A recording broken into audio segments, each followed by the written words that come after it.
Hey, friendos, we've got huge holiday sales happening now at ProWrestlingTees.com/GoingInRaw and FriendoMarket.com. 20% off everything on both sites, and we have restocked Slaya shirt sticker packs at the Friendo Market. Links in the description. Boys and girls, this is the Undisputed Era. Adam Cole, Kyle O'Reilly, Roderick Strong, and you're listening to Going In Raw, baby. What's up, it's your girl, Sasha Banks, the legit boss, and you're watching Going In Raw. You like that? This is Shayna Baszler, and you're watching Going In Raw. What's up? This is the most must-see WWE superstar of all time and his lovely, gorgeous wife, Marie. and you are going in Smackdown Live. This is the glorious one, Bobby Roode, and you're watching Going In Raw. Hey guys, this is Charlotte, and you're watching Going In Raw. What's up? It's the moonwalking, trash-talking princess of Staten Island. I want to remind you all that Mela is money, and you're watching Going In Raw. Hi, this is Shinsuke Nakamura.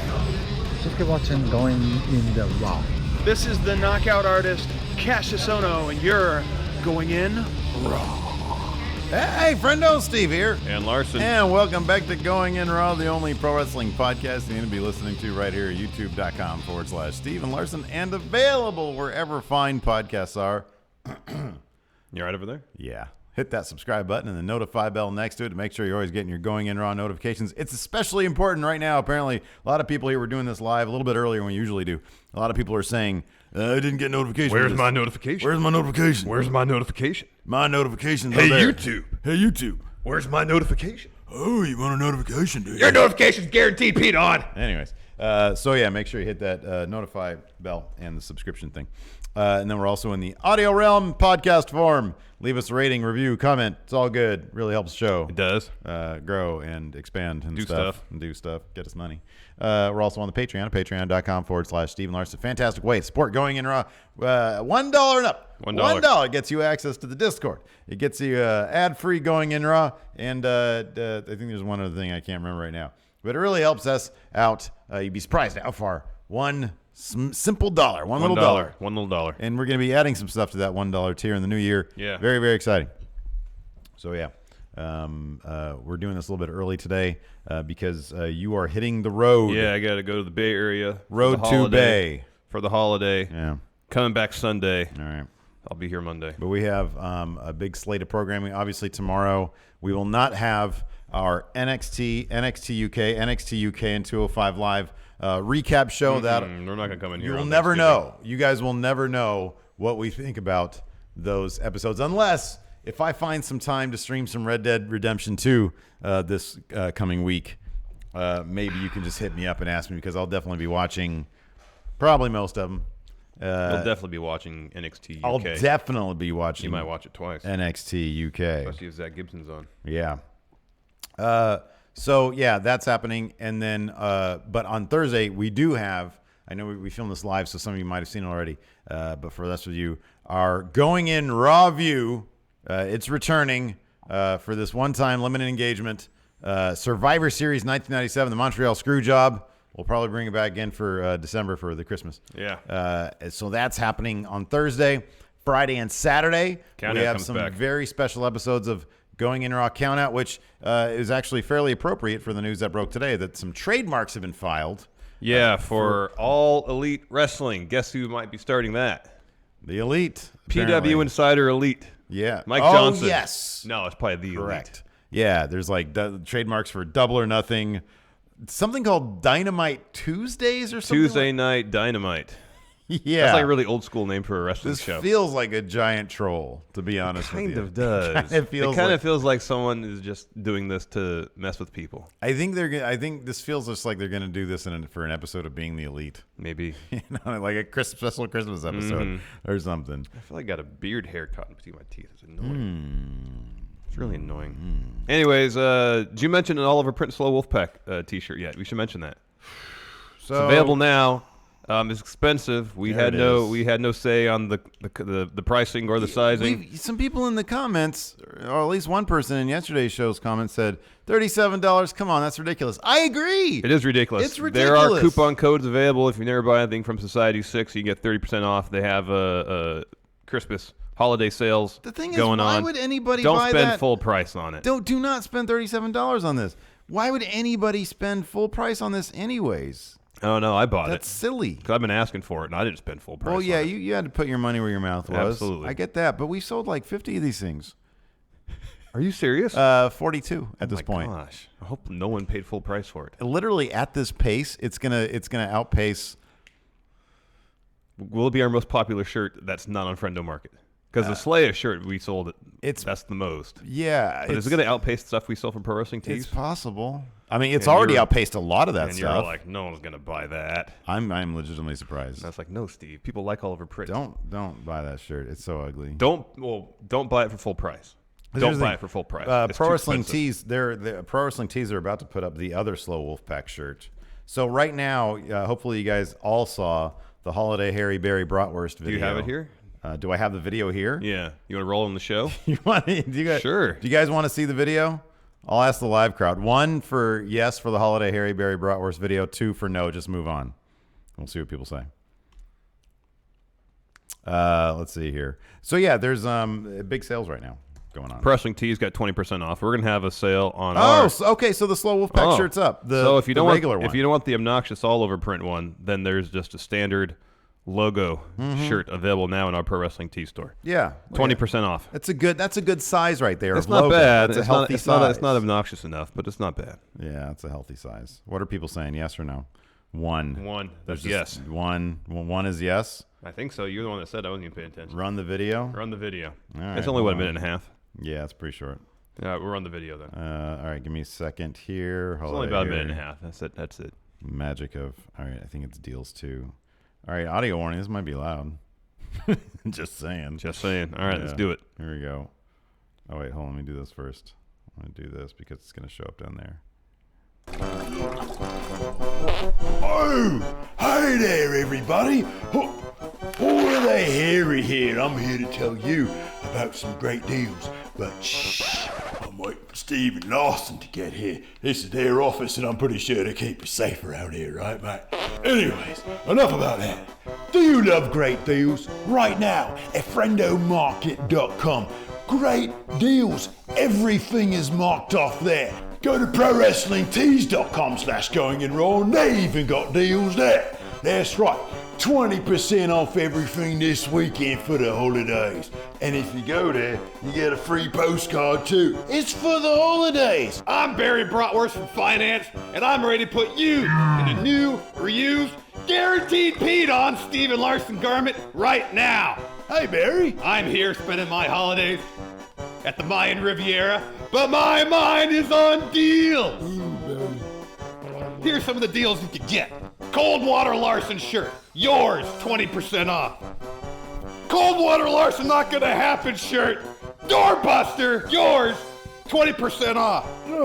Going in Raw Slaya shirt, yours with stickers, postcards signed by those two bozos. Best value, deals, deals, deals. Put your hands down.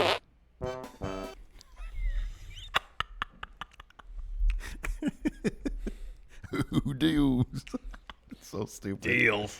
Oh my goodness. Let's read these super chats and then move on with the wrestling. Well, let's do overall thoughts on SmackDown first. Then we'll do I loved chats. it. It was a fun. I show. loved it. Why did they rip us off though? I know. Charlotte versus Iconics Wolfpack. were in the slow Wolfpack gear. They totally were. They were wearing red and black. They were in slow and Wolfpack they gear. both took on Charlotte. Granted, it wasn't a handicap match, but it was so close.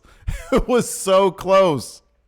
Either someone over there on WWE is watching our stuff, or we're soothsayers. They're watching. We're basically Nostradamus of wrestling. Oh man! At this rate. When did you first learn about Nostradamus? How old were you? 1987. Oh, really? That young? 86, 87. Because of the Orson Welles narrated documentary. You saw it that long ago? Yeah, Man Who Saw Tomorrow. Oh my gosh! Yeah. Wow. My dad read it from the local video store. Yeah, that sounds about right. Why would all dads from the 80s, I think, were fascinated with Nostradamus? Because mine was, too. Huh. He had several books. Oh, yeah, my dad didn't go that far. About Nostradamus. It fascinated me and him. Yeah. I think it was like the early 90s when he really got interested in Nostradamus. That's crazy. So I liked the Charlotte stuff. That'll be interesting to see how it plays out with Becky I know. Lynch. It really will be. Because she seems to be like, she's saying, I did it for the champ, but then the champ's on Twitter talking so much crap. And And then I loved the Daniel Bryan thing. Oh God, yes. The Daniel Bryan thing made my night. It was so good. So good. I loved it, and it seemed like he's loving it too. The Miz TV stuff with Shane, that was fun. That was good too. I know a lot of people are complaining about the fact that they did not really address the Survivor Series sweep. Like Shane said, things have got to change around here. I'm going to bring a change or something. Yeah, well, that issue runs deeper than this one segment. Yeah, no, I know, but they didn't really. I mean, they kind of addressed it, but it wasn't made into a big story, which I kind of like. I kind of prefer. Seems like they're just sort of moving on, and I like that. Well, I don't mind that they're moving on. It's just there's two points to it. One, I mean, the entire story of Survivor Series was centered around that whole. That story, and then it turns out on both Raw and SmackDown end up to not really matter. Yeah, sure, yeah. And then why just bury SmackDown, have them get swept or lose 6-1 if it's not going to matter? Yeah, I know. But that's weird because they did that kind of last year as well. Oh, they do it. Yeah, they did it last year. Everything with Survivor Series when it's brand versus brand. The funny thing is, I'm totally okay with them sort of booking Survivor Series in a bubble, because it should be the kind of thing. It's like, I don't know. I'm okay with it. I do to a degree, but it's one thing if SmackDown loses 4-3. Yeah. When the whole idea is that they get swept. Yeah, but they didn't make a big deal about it beforehand. They started to, and then Daniel Bryan, like 2 weeks. The optics of it just don't look good.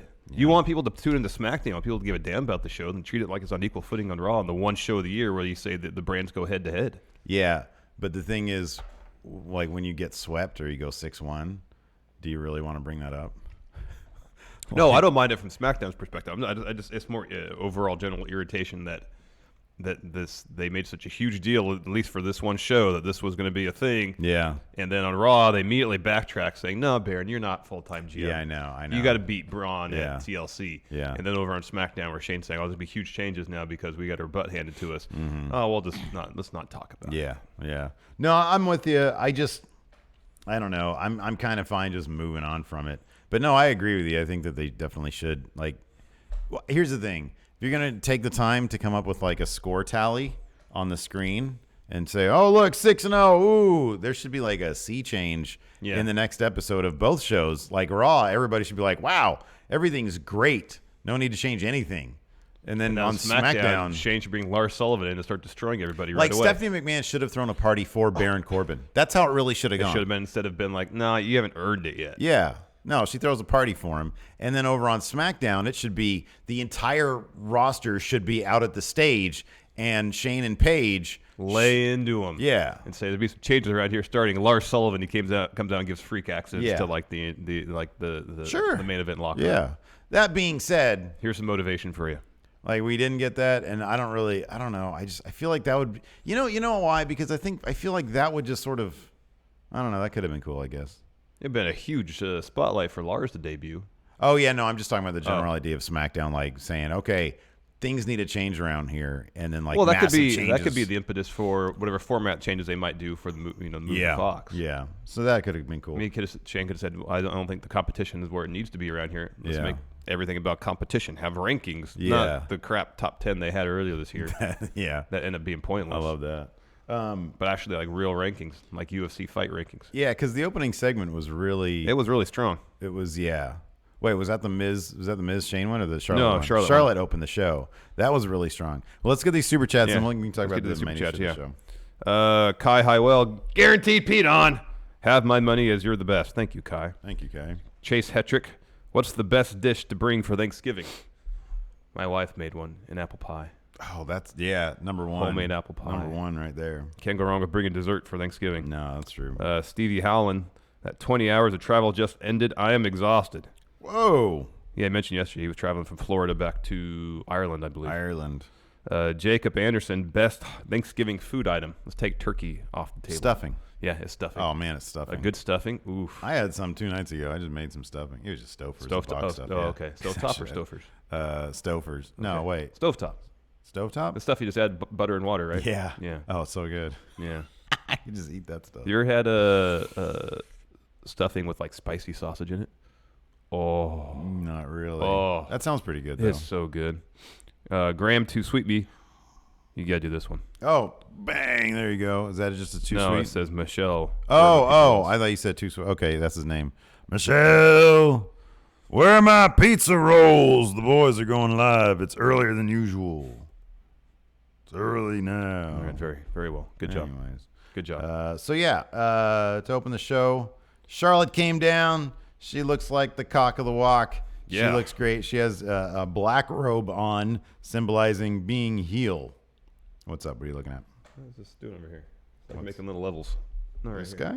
What, this guy? Doing little levels there. I This don't know guy why. right here? Yeah. Oh, I don't know. I don't know what's going on. You see He's that? muted out, though. Yeah, I know. It's just weird. There's levels at all. Yeah, I've noticed that before. All right, anyways. I just leave it alone. Sorry, it just distracted me. So Charlotte comes down. She's as my wife would say whenever Alabama's acting a bit hyper, Charlotte was kind of on one. Yeah. She was a bit extra. She had a bit more boom to her voice. Mm-hmm. She seems to have found her swagger by being just a sort of a Becky clone. Kind of, yeah. Ish. That's going to be kind of interesting, how they deal with that. I don't know. How do you think they're going to deal with that? Well, I think I said yesterday that they could be using this Becky turn from Charlotte to show at Rumble that Ronda has a chance against someone that will cut corners. Mm-hmm. Making you think, oh, well, she can beat Charlotte. She can go to WrestleMania and probably beat Becky. But between Charlotte and Becky, how's this going to play out? When Becky comes back, I'm assuming it's going to go down something like Becky's going to come back. Charlotte's going to think that, like, things are cool because of what she did to Ronda, but Becky's going to be like, you basically just stole my gimmick, essentially. Yeah, and I think especially after Charlotte loses to Ronda at the Rumble, Becky's going to say, look, you tried to be me, and you didn't do it well enough to get the job done. Yeah. And so we might see that feud kick back up for a little bit between Rumble and Mania. Maybe heading into Mania, yeah. I could see that. She says that she doesn't regret beating up Ronda. She did it for the SmackDown locker room, and she did it for the champ, for Becky. Paige then comes to the ring. She says, look, here's the thing. I totally appreciate what you did. I love that you beat the crap out of Ronda Rousey. However, you put your hands on like 5 officials, and you can't do that. You snapped, and so I'm going to fine you, and then long pause, $100,000. And then the crowd's like, ooh, is that a lot? What is that in relation to her kayfabe salary? Because I don't know. Is she making $5 million a year or $150,000 a year? Yeah, I know. Like, is this a big hit? I know. Is this a massive hit? Charlotte didn't seem to really mind, though, so I'm guessing it was the former. Yeah. Not a massive hit. So the Iconics come walking out in full slow Wolfpack gear. They had everything but the logo. Yeah. They had everything but the logo. Yeah. And then Peyton Royce starts walking with like a blank expression. And she says, and Bayley Kay's like, well, who are you? She says, I was Charlotte last night. I was in a daze. Yeah. She in a was trance. She's something like blonde Frankenstein. I don't know. They crack some bad jokes. They're funny, regardless of what's coming out of their mouth. They always have the greatest comedic looks on their faces. Oh, I know. They're really good with that. They are.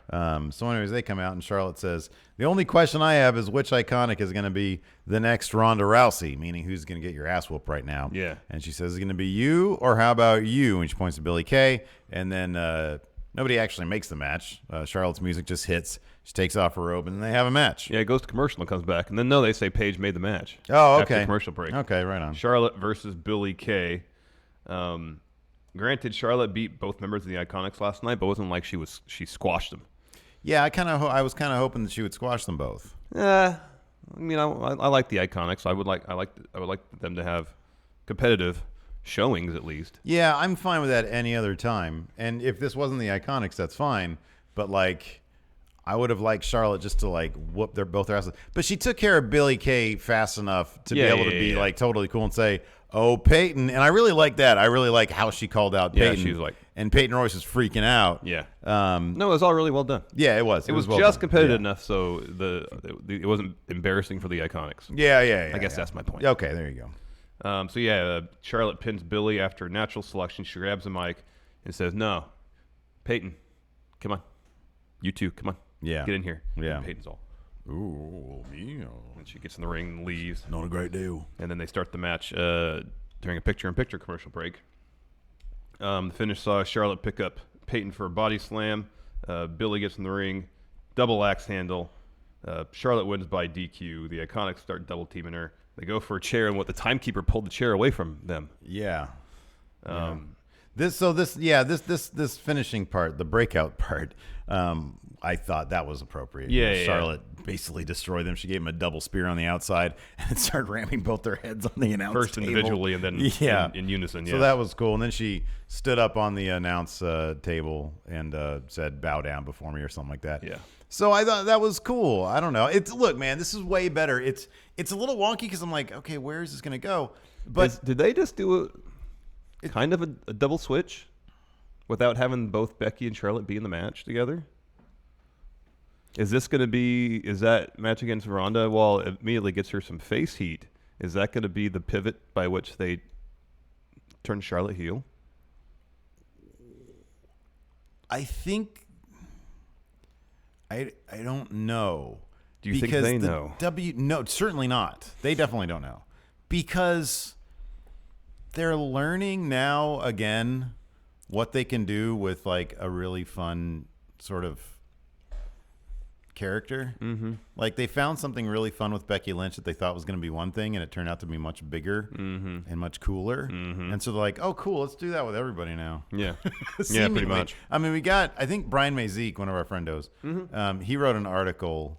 Crap, who does he write for? Forbes. No. You write some stuff for Forbes. Oh, okay. Maybe it was on Forbes. I don't know. I'll retweet it later on. And I didn't actually read the article, but the headline was WWE has a heel turn problem and they need an intervention. Yeah, I saw that too. Yeah. And I'm interested to see what he has to say, but I wouldn't. I don't know if I want to read the article before I comment on the article. Yeah. But if the general premise is they're just turning everybody heel, I think that it's been appropriate when they've done it so far. Charlotte was nowhere. That was a bad situation for her because they were trying to make her. It was the Roman thing. They were trying to make her a face, and the crowd just wasn't buying it. They didn't want that. They wanted Becky, and so they just put her in the Becky slot at Survivor Series.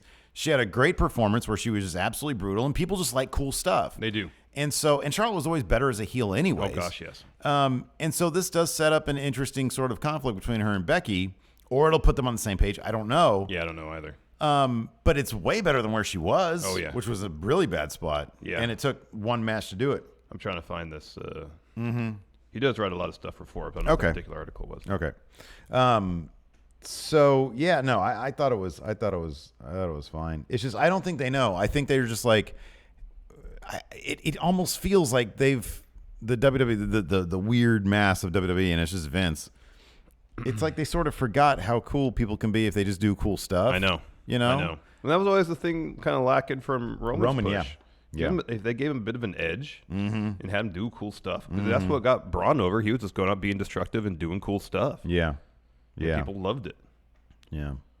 Alex C. here in chat says, I think it's less turning everyone heel and more giving everyone a deeper character. I think it's letting their characters breathe and do cool things. Yep. Which just in these days, because the WWE seems to define babyface as basically pushover. That's what they define a babyface as. Smiling pushover. Smiling pushover. You know, and when they turned Becky, it was just, man, like she's standing up for herself. She thought was she just had fed up coworker. Yeah, she thought she had opportunity taken away from her. Yeah, which she did. Yeah, somebody who's on a pushover, basically. Yeah. And so, yeah. Now, in Charlotte's case, it's going to be a little bit different. It's going to be a little interesting because if they play out the way their roles are right now, like Becky's only role that she can have because of her condition is Twitter. Yeah. And she seems to be like clowning the idea that Charlotte is basically just being Becky Lynch. And Charlotte is saying, I'm doing this for Becky Lynch. That's an automatic conflict right there. Yep. I hope they address that. Oh, yeah, I'm sure they will. I hope they do. So, yeah, it's interesting. And like I said, it's a better spot for Charlotte to be in right now than it was before. Oh, gosh, yes. Next, we had a Rey Mysterio promo. Talked about his history with Randall Orton. It was good. I don't know those neon lights they had behind Rey. I noticed that, too. That was incredible. That was really neat. It was kind of reminiscent of the old set WWF used to use, where it's like the kind of portal with the neon lights around it. Yeah.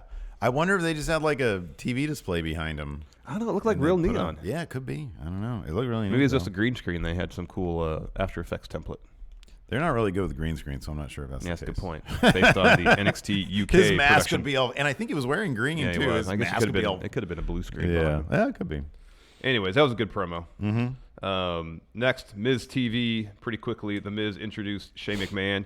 He's all about Shane now. He's a huge Shane fan. He's a Shane stan. Where did that term originate? I believe Eminem's song "Stan." Because that dude was a big fan of Eminem. Now I understand. Because I've heard the term before. Yeah. I just didn't know where it originated. I love those moments when they connect. Yeah, and then you realize the light bulb goes off. And it makes sense. There it is. I'm pretty sure that's what it is. A Shane McMahon stan. He says, as the kids say, a Shane McMahon stan. Hollywood loved Miz last night. LA was all about Miz. Heck yeah. And then did you hear about the dark match that went down? Mm-mm.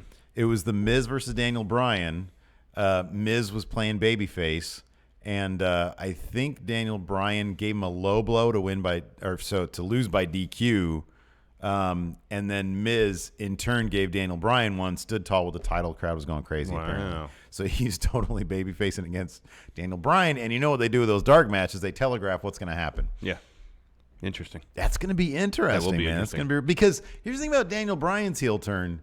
It's kind of a pure heel turn. It's not like he's not trying to be a tweener or something cool. It was basically the main pivot point for heel turns, it seems these days, is, hey, you, the audience, turned your back on me, or I'm turning my back on you, essentially. And that's what he did. Yeah, totally. Yeah. When you call the crowd idiots, or whatever he said last night. Yeah. That's a pure heel turn. Yeah. Anyways, so The Miz, he's putting over Shane. He Big says, time, yeah. Shane, how about this? I'm 2/3 best in the world. You're 1/3 best in the world. Let's start the best team in the world. Let's form a tag team. I appreciate his math, too. Yeah. He knows his fractions. Shane's like, dude, I'm a little banged up right now. Yeah. He limped out. He was really selling. Yeah, he was doing a good job selling it. And Miz says, well, I talked to Paige. I got us a tag team match tonight already. Mm-hmm. And out walks the Bryant brothers, some Californian local enhancement talent. Yes. One of them's Eli Everfly. And the other one was, I don't know pronounce who his I name. think has done some PWG shows. He's been around the LA area for a little while now. Is this Keita Murray? That looks right. Yeah, Keita Murray. Keita Murray, yeah. Was the other Bryant brother. I always love when they do local enhancement talents in LA because they're usually guys who have been around. I know. Like they've had some high profile indie exposure. Oh yeah. So and surprisingly, Miz has the upper hand to begin with, but Dane Bryant picked up the win with a roll up because he was Miz trying to convince Shane to get in the ring. Rolls him up. I know, that was good. So not a good start. Like Shane's just chilling there in his leather jacket. I know, he and still has his leather jeans. blazer on. What is? And he's got the not for resale Jordan, the yellow ones that are like reselling for like $1,000. Yeah, man. He's not wrestling in those. He's not getting those scuffed up. No way. He might be able to put those in StockX still. Let's see here. So yeah, that was pretty funny. And Shane was like, "Oh, I'll tell you. Yeah, this is what happens." So that's kind of a weird, interesting thing they're going to see. I'm totally okay with that storyline. Yeah, as it pertains to Shane, he's not doing too much. He's just sort of acting awkward because Miz is geeking out over him. Yeah. Let's see. Next, the New Day was backstage, and they were wearing some Pilgrim gear. And Xavier Woods had it was just Pilgrim gear, but he had 6 and 1 on his chest. He was not going to leave that alone. No. He was not going to leave that alone. No. And then R-Truth was there as well. Mm-hmm, as the gobbledygooker. Yeah. That was pretty funny. It was pretty funny. That was good stuff. The next was the Thanksgiving feast fight. New Day versus Thebar and Big Show. New Day dropped promo in advance of the match. Kofi brought up Team SmackDown's win at Survivor Series and the tag team elimination match. Yeah, because Xavier, he was like, as right before they started the promo, Xavier just said 6 and 1.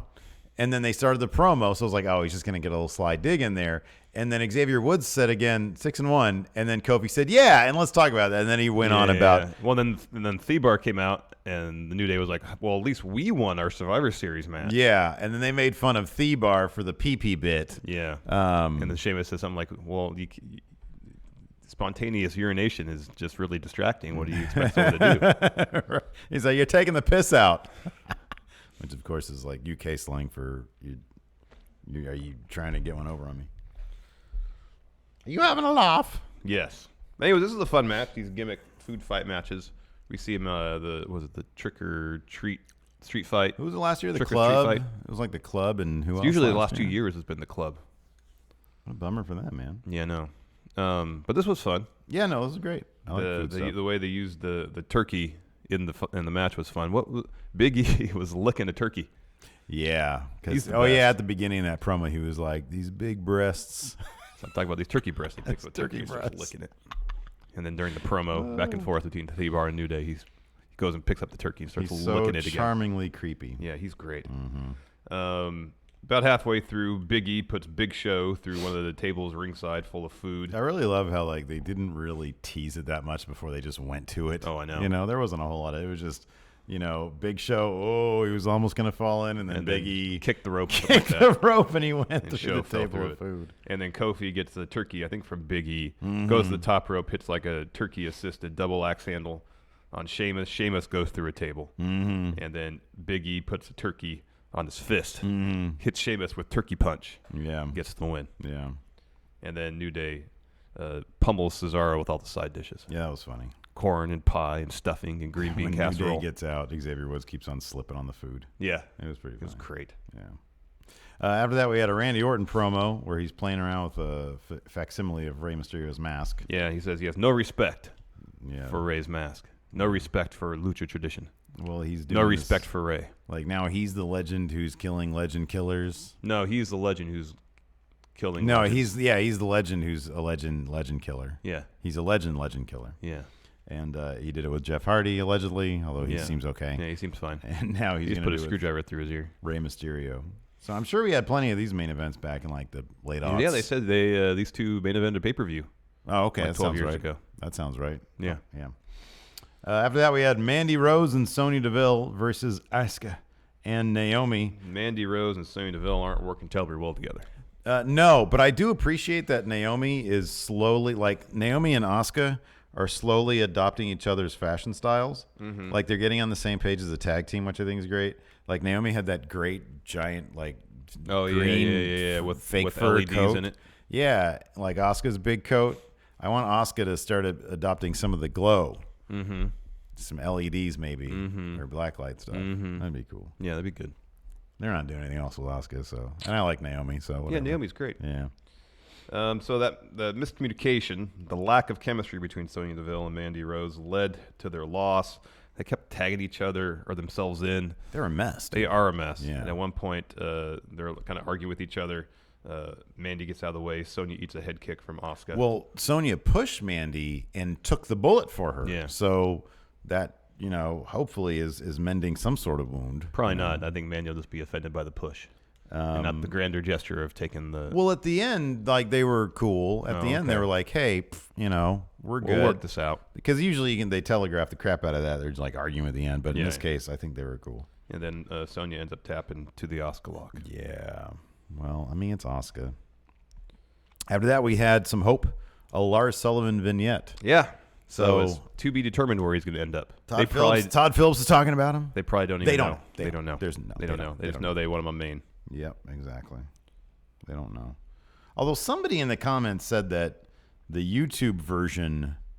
what's this? This is something from Brad Shepard. From Brad Shepard, how Lars Sullivan is reportedly viewed backstage in WWE. What do we have? This is from Brad Shepard on the Oh You Didn't Know podcast. Essentially, I was told they believe that he would be overlooked in the main roster, especially if he goes to Raw, because basically Strowman is bigger than Lars Sullivan, right down to the mountain man look and beard. They believe Lars would start on SmackDown and work with some smaller talent and begin to be successful. Absolutely. Yeah, that's perfect. Put him on SmackDown. That's exactly what you should do. He's such a weird-looking dude. That's good. Yeah. Put him on SmackDown. Yes, put him on SmackDown. So, next we had Daniel Bryan's promo. Where he explained why. Why did he turn heel? How comfortable that cardigan look. Comfy. Looks super comfy. Comfy comps. Yeah, man. Comfy comps. But before he started his promo, it was announced that at TLC he will defend his newly won WWE Championship against AJ Styles. That will be a great match. This is TLC. Is AJ going to wear a cup? Is he going to wear some protection? He should. For his unders? He should, for his front area. For his front area business. He needs to. And then he goes on this awesome promo sort of illustrating the history of the new Daniel Bryan. He said it stems back to when he used to have to spend 3 hours every day in a hyperbaric chamber. Even before that, he said, the betrayal didn't happen last week on Smackdown. The betrayal happened when I retired and gave up on my dream. That's when the betrayal happened. And all of you people just moved on. Fickle. Well, they are fickle. Fickle. Fickle. That's what happens when you get out of sight, out of mind. Yeah, pretty much, man. Anyways, the hyperbaric chamber bit, that was good. So essentially, he went crazy. That's what we're to believe here. Kind of. He said in the hyperbaric chamber, it was when he developed in his mantra, fight for your dreams. Fight for your dreams. Fight for your dream. Your dream and your dreams will fight for you. That's what it is. Fight for your dream and your dream will fight for you. And he started like almost giving his dreams, sort of fashioning an ego out of it. Yeah, personification. Yeah, exactly. Out of his dreams, because his finishing line was, "My dreams kicked AJ Styles in the balls." I thought it was brilliant. I thought it was so good, and it was so original, and it was so bizarre, and it's basically he's sort of crazy. One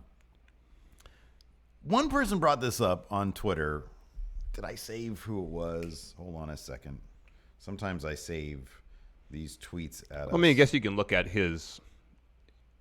I think there is a level of insanity to what he brought last night, but if you look at it in kind of a logical sense, it was a shot. There's the only thing between him and achieving his dream, getting that title, was taking a cut in a corner. And then he just decided to cut a corner to get to what he wanted. Yeah. That was it. That makes sense. But the motivation behind it was a little out there, being driven, potentially mad by being stuck in a hyperbaric chamber 3 hours a day. So I'm gonna bring this up because I think it's actually kind of a valid point of view, even though I'll put it this way. I think the motivations, this being stuck in a hyperbaric chamber, the insanity, I think it can be interpreted in a number of ways, which is why I like it so much. But this is kind of an interesting take on it that I didn't even think about. And this comes from Emil Haugard on Twitter. He says, "What do you guys think of?" Because this is how he interpreted it.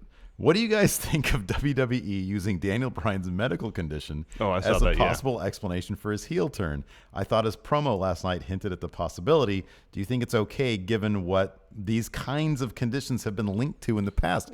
That's a valid point. It is, and I didn't necessarily, based on this one promo. I didn't either. Based strictly on his history of concussions. Yeah. It was his obsession with returning to wrestling, returning to the wrestling ring. That kind of drove him a little nuts. Yeah.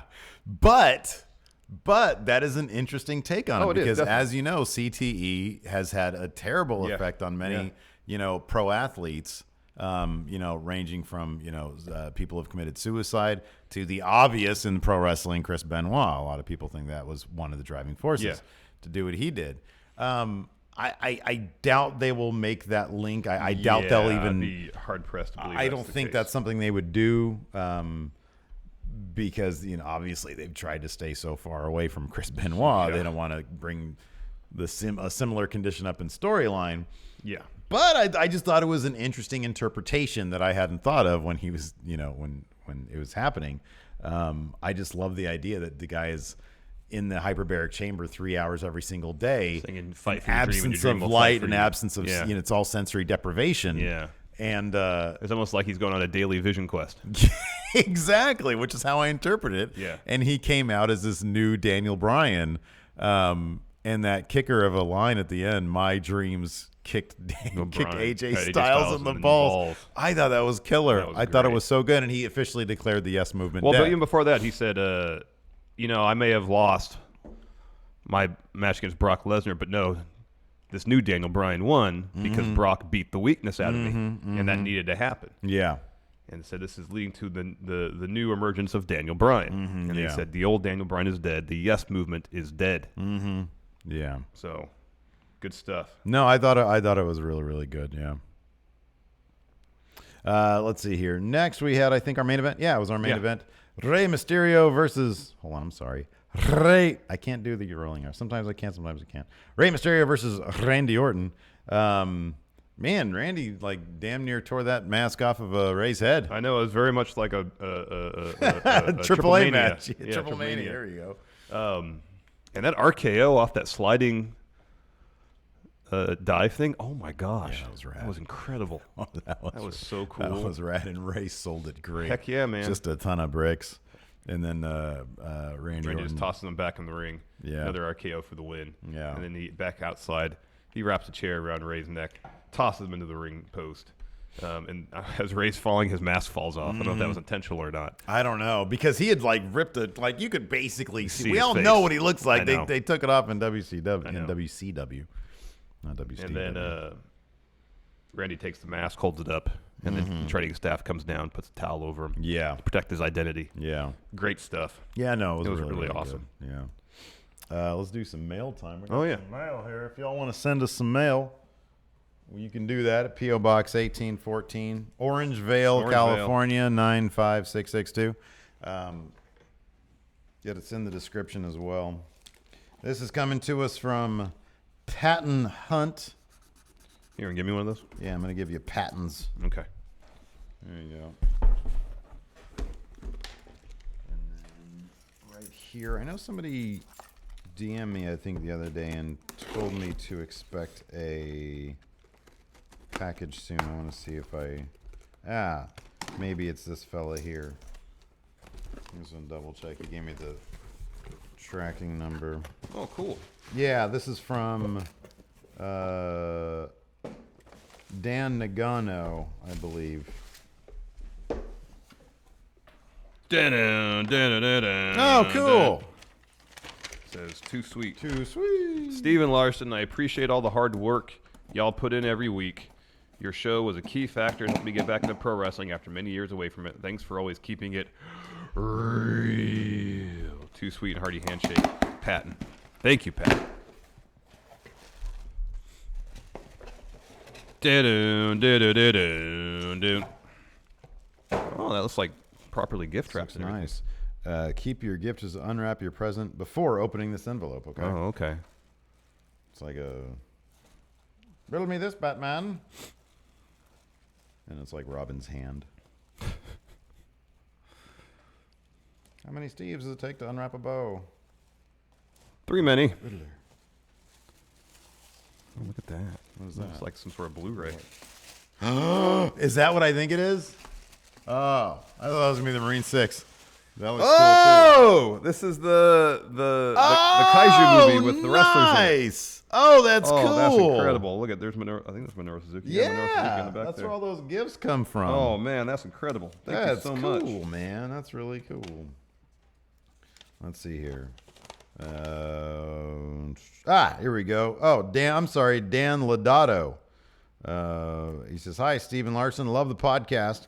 It keeps me entertained on the long drives home.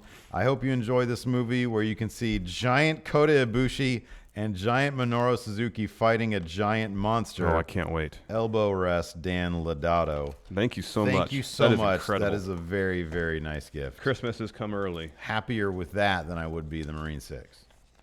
But we should still probably get the Marine 6. Yeah, we should get the Marine 6. It's out right now on digital and Blu-ray. All right. We should do a watch party. We should answer some questions, too. Yes. Josh Little, happy Thanksgiving. Happy Thanksgiving to you, Josh. Happy Thanksgiving to you, Josh. What one WWE superstar would you like to have show up at your house for Thanksgiving? Big E, man. Yeah. It's Big E. Yeah. Yeah, that'd be good. Graham Too Sweet Me, is Braun really injured? Apparently, yes.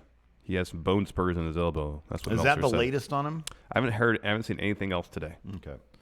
Jacob Anderson, what's WWE's obsession with dominant faces? It's hard to get invested when the heel is an underdog that you know is going to lose. It's most prominent in the Braun Baron feud. That was always kind of the issue with Roman. He never felt like he was actually dealing with a real struggle. Yeah, I know. He knew in the end he was gonna win. Maybe they're learning something from this, I mean, maybe they're actually going more towards sort of a New Japan thing where people are just going to act like people. Yeah. I wish they would just do that. Yeah, me too. Foxy the Foxy Fox. Hey there, friendos. Does SmackDown Live need new tag teams in its division, or is it good at the moment? They're in far better shape than Raw. They're in really good shape, but as with every roster, I mean, I'm trying to think of some combinations we have. We've kind of seen a lot of combinations already. We're getting to the point where like a shake-up or a call-up or whatever would be needed. Guion Halili, hope your Thanksgiving is real. Poo-poo shoes. Hashtag poo-poo shoes. This is kind of an Just Lucas says, Daniel Bryan's promo was great. Would it have been better if he told the announcer, because, oh yeah, that's right, at the end of his promo, he told the announcer to tell everybody The new Daniel Bryan.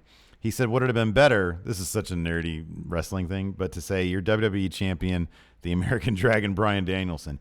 It would have been interesting because they've been so public about the fact that his name is Bryan Danielson and not Daniel Bryan. Yeah. If he would do, I mean, I know, look, they've got tons of merch out there with his name on it. His name is firmly established. Daniel Bryan is trademarked by the WWE.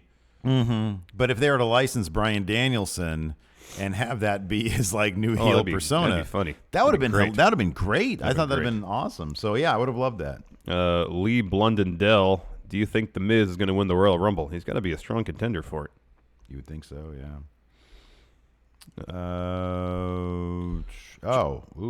Chuck the bipartisan gamer sips.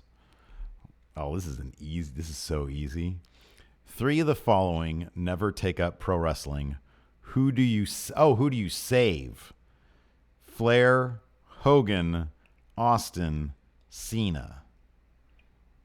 I would think that you save Flair. Didn't he like influence tons and tons of like some of the best wrestlers today? Triple H, Shawn Michaels, probably Stone Cold too. Yeah.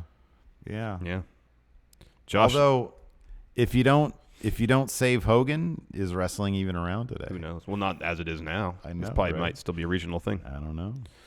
Josh Little, do you think that Charlotte and Becky will become a heel tag team when those women tag titles debut? Dream match: Charlotte, Becky versus Bayley and Sasha. I kind of hope not. There's more money in them feuding than being a team. Yeah, and then on top of that, I mean, I want to see Charlotte, Becky, Bayley, and Sasha take on the Horsewomen. I mean, that's if they all sort of have a sinister side to them, that's gonna be great. Yeah, that'd be great. War Games. Alejandro Gomez about to take advantage of the deals. Ooh, great deals. Great deals. Adam Mayhem kisses to you guys because I'm great. Thanks, champ. You are great in your own way. Let's see here. Leonidas Maximus Titanicus. That's a great name. Is it unfair to Becky to have the WWE transfer over how over she is to Charlotte? Becky did all the great character work. Now Charlotte is copying everything Becky did. Well, we'll see what they do with it after Becky comes back. Yeah, Becky's gone, so I think that there's room for both of them if they approach it in an interesting way. Carlos E. Diaz, does Lars Sullivan debut as heel Shane's enforcer? Maybe that would be cool. I'd be down He for should that. debut in SmackDown as the agent of change. Yes, I like that. Smurf Galloway. What is the origins of Jack Daddy Ref? Oh. Wasn't it just like... It's just a ref that's really buff. That's it. I think it was... Was it the Evolution pay-per-view? No, it was... Oh, yeah, I think it was. I think it was Evolution. Where that ref that has like the spiky hair, he's really tan and he's pretty muscular. Buff. And so we just call him Jack Daddy. So we started cracking up and started calling him Jack Daddy the Ref. That's all it is. Now extent whenever of it, he pops up, we start talking about him. Yeah. Miguel Martinez, we need a Larson t-shirt where he does the Maria Canella dance. Caption it, Bailar como Larson. Did I get that right? Yeah, dance with Larson. Bailar como Larson. Bailar, thank you. Bailar. Jacob Anderson, have every babyface start cutting corners and have AJ Styles uphold morality as the baby faces. That'd be good. That's a good idea. That'd be good. That's good. It'd be like an old Western, Wyatt Earp or some crap, like in a town of... He's like Tommy Lee Jones in No Country for Old Men. Yes. Yeah. He's so tired. He's so jaded. He doesn't really want to do it. Exactly. But he knows if he doesn't do it, no one else will. Yeah. Everything started going downhill when people stopped saying ma'am and sir. If I ever thought I'd see people with green hair walking around, woo. When's the last time you changed your coffee? I I make a fresh pot once a week, even if there's some left. Oh, man. No, I'm not going to do that. Jonathan, would a dream call-up fail without an NXT championship run? Nah. He's such a strong character. He'll be fine. Well, he doesn't need a championship run to come up. Like, he's got so much buzz around him right now. Oh, yeah, he doesn't. The pop he gets in NXT is insane. Championship run with him would almost be underwhelming. Alex Foster, what wrestlers would you guys not want to spend Thanksgiving with in character? Wyatt family. Yeah. There's a lot of them. Like Lars Sullivan. Seems like a weirdo. He might have some good conversation, but yeah. Seems like a weirdo, though. Like Ciampa.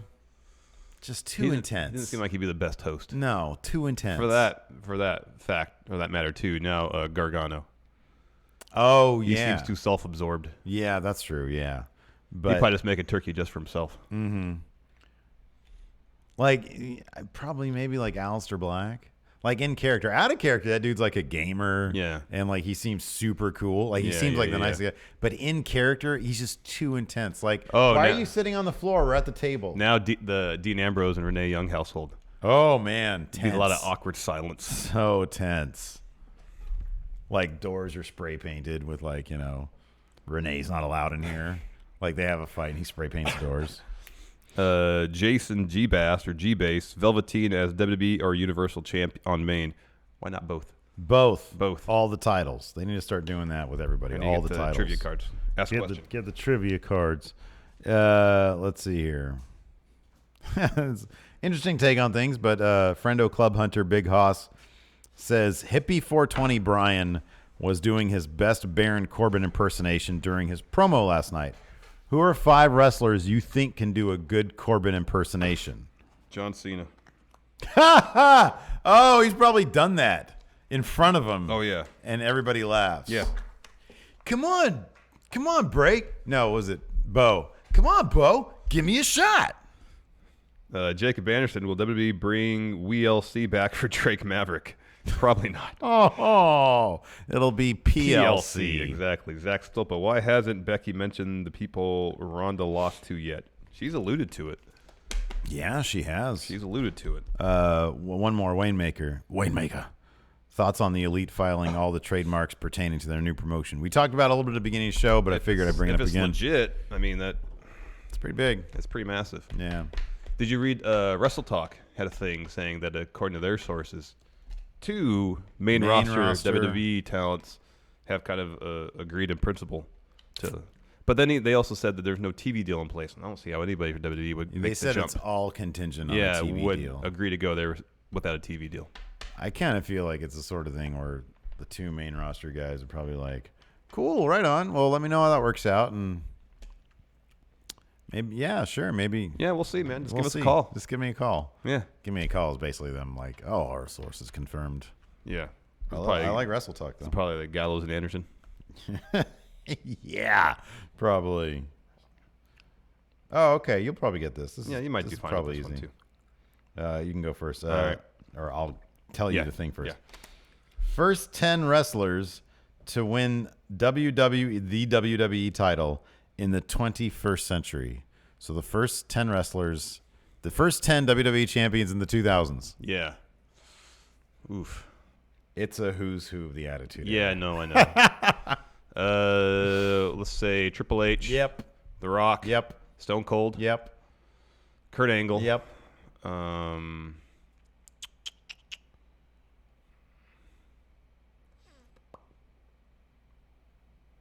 Undertaker. Yep.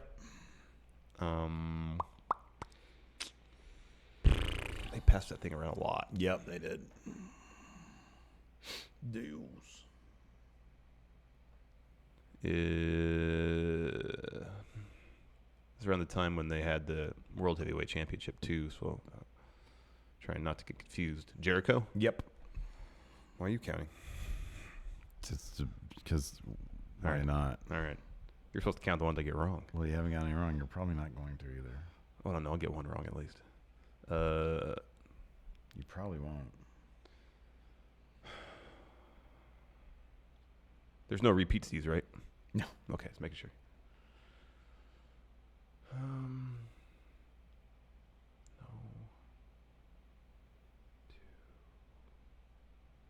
HBK?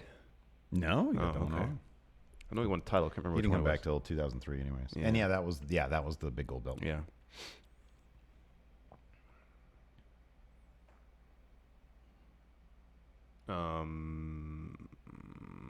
Eddie? Yes. So I get 2 more guesses. Lesnar. Yes. And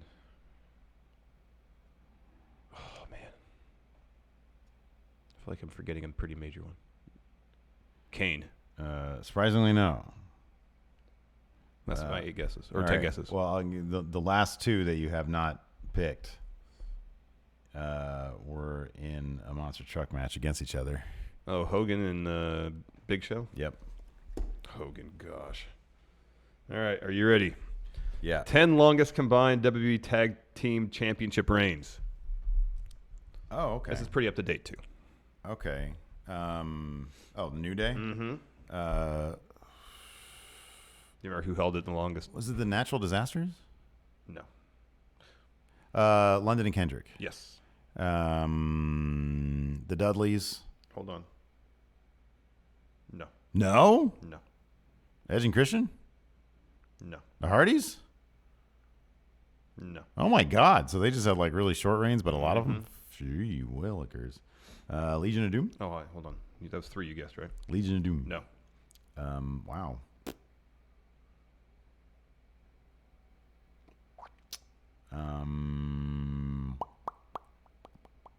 Now I'm just lost.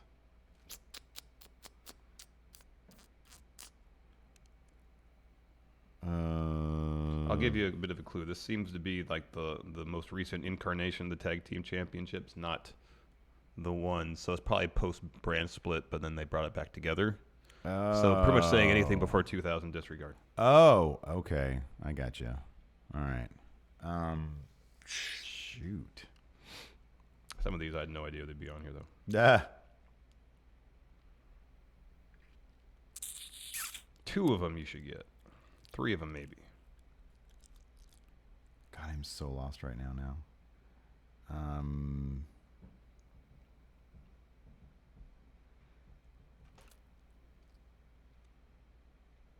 I don't know, but our stream is dying.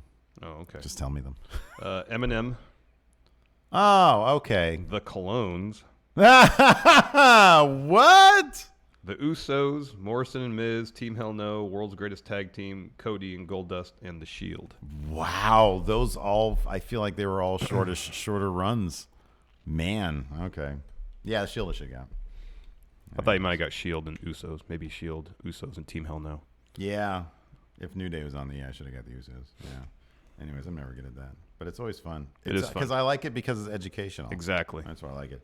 Anyways, patrons, we got a post show coming up. Stay tuned for that. Thanks so much for everybody tuning in. Let's get some music. And have a happy Thanksgiving tomorrow, everybody. Hey, have a safe and happy Thanksgiving. Eat lots of food, and we'll see you guys next week. Goodbye. Bye.